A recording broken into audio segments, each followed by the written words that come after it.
আমি সৌদি প্রবাসী, আপনারা সবাই জানেন।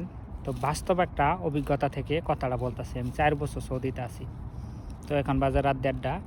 তো আমি বিকাশে যাইতেছি, বাংলাদেশে কিছু টাকা পাঠাবো এই জন্য। তো এটা আপনাদের জন্য মেসেজ, যারা সৌদিতে আসেন বা আসছেন। এই যে দেখবেন, এখানে কিন্তু কোনো লোকজন নাই, একদম ফাঁকা। এরম সাইডে যদি রাস্তাঘাট থাকে, যে এখন এখানে রাস্তাঘাট আছে, এই সাইডে যদি আপনি কখনো যান, সৌদির পোলাপান বিশ্বাস করবে না, সৌদির পোলাপান তারা মদ খায়, নেশা করে এমন রাস্তাতে যায়।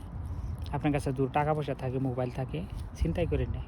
আশ্চর্য ব্যাপার, নবীর দেশে এগুলো হয়। আমি ভাইবে অবাক হয়ে যাই যে আসলে সৌদি একটা দেশ, এই দেশেও এগুলো চলে।